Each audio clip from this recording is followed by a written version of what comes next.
Olá, pessoal! Sejam bem-vindos à nossa aula de enzimas.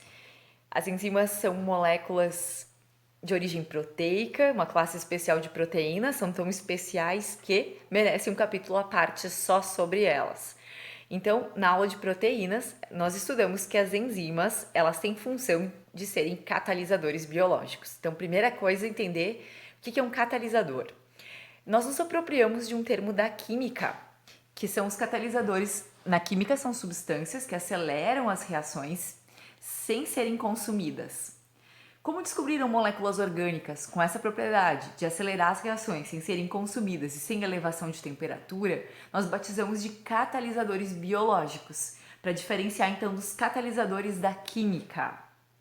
Mas o que é um catalisador biológico? Esse exemplo vai ser bem simples para você entender como se dá essa atividade de catálise, né, de catalisador. Muito bem, então imaginem que você tem aqui um homenzinho, a pedra é uma reação, representa a reação, e você quer passar essa pedra do meio A para o meio B, ok? Nesse caso, para passar essa pedra do meio A para o meio B, você vai precisar investir energia. Então você precisa investir energia para que essa pedra passe então do meio A para o meio B. Isso é uma reação normal, isso é uma reação sem enzima. Numa reação com enzima, é como se eu cavasse um túnel, ok? Fizesse um atalho. E, portanto, eu vou diminuir essa energia, chamada de energia de ativação, que é a energia para que essa reação aconteça, ou seja, para que essa pedra passe do meio A para o meio B, ok? Então, numa reação sem enzima, eu tenho alto investimento de energia para que a reação aconteça. Numa reação com enzima, eu atalho, certo? Portanto, as enzimas aumentam a velocidade das reações por diminuírem a energia de ativação, que é a energia necessária para que essa reação aconteça. Agora que você já entendeu o que é um catalisador biológico, vamos para a ação enzimática. Bom, numa situação hipotética, quero que você imagine que você ingeriu um copo de leite. O leite contém proteínas, contém gorduras, contém açúcares. Mais especificamente o açúcar do leite, que é a chamada lactose. Bom, vocês já sabem lá pela aula de carboidratos que a lactose é um açúcar formado pela união de dois monossacarídeos, a glicose e a galactose. Gostaria que vocês imaginassem agora que quando esse açúcar chega no teu intestino delgado, ele vai encontrar com diversos tipos de enzimas, ok? Então imaginem que eu tenho enzima A e enzima B. Percebam que a diferença entre A e B, numa cor, é essa região aqui de encaixe. Percebam que é diferente em A e B. Essa região de encaixe da enzima é chamada de sítio ativo. Percebam que se eu tentar encaixar o B aqui, a enzima B, eu não consigo ter o encaixe, porque o sítio ativo dela tem um formato diferente. Mas se eu encaixar a enzima A, eu tenho um encaixe perfeito. Esse encaixe, quando ele acontece, ele é chamado de complexo enzima laranja substrato em preto, ok? E quando ocorre essa ligação, a enzima vai quebrar a ligação aqui no meio do açúcar, liberando a glicose e a galactose. E com isso ela é liberada intacta no final dessa reação, ela não é consumida. Por que isso acontece? Isso acontece porque lá no teu intestino você tem as células intestinais, que tem essa membrana toda dobradinha, essa dobradura é chamada de microvilosidade, que aumenta a superfície de absorção. Estudaremos isso mais para frente. O que acontece é que a lactose no seu estado de sacarídeo não consegue entrar na célula pelo tamanho molecular, mas a glicose e a galactose conseguem ser absorvidas.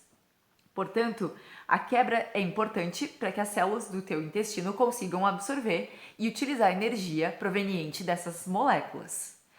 A intolerância à lactose, então, ela nada mais é do que a diminuição, ok? Ou a ausência total dessas enzimas que fazem essa quebra desta ligação, impedindo então a absorção pelas células intestinais.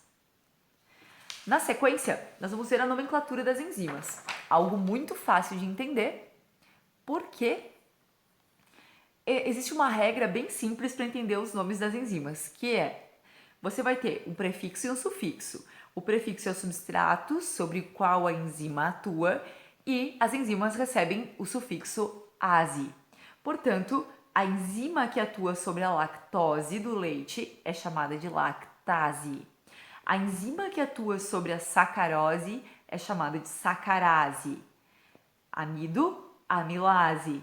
A enzima que atua sobre lipídios são lipases. Enzimas que atuam sobre proteínas são chamadas de proteases. Bem fácil a regra. No entanto, como toda regra, tem a sua exceção. E nós temos como exceção 2 exemplos. Um deles é a pitialina.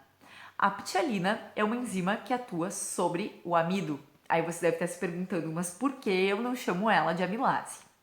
Porque existem no teu tubo digestório, amilases são produzidas pelo teu pâncreas e pela tua saliva. Para diferenciar a amilase pancreática da amilase salivar, eu vou chamar a amilase salivar de pitialina, para fazer uma diferença entre elas. O mesmo acontece com a pepsina. A pepsina é uma enzima que atua no teu estômago sobre proteínas. Então, por que eu não chamo de protease? Porque já existem inúmeras proteases no intestino. Então, eu vou diferenciar o nome chamando essa enzima de pepsina. É uma enzima que vai quebrar a ligação peptídica entre os aminoácidos. Entenderam? Por que das exceções às regras? Muito bem. Essa é a parte final e mais importante da aula, que são os fatores que afetam a atividade das enzimas. Como eu sei qual é o grau de atividade de uma enzima? Medindo a velocidade da reação. Portanto, existem 2 fatores que são importantes na atividade das enzimas. Um deles é a temperatura. Então, temos aqui um gráfico que mostra a velocidade da reação pela temperatura medida em graus Celsius. Imagine que eu vou pegar uma enzima humana e, portanto, essa enzima humana, ela atua, o corpo humano ele tem em torno de 36 graus, vou marcar aqui no gráfico, mais ou menos 36, 37 graus.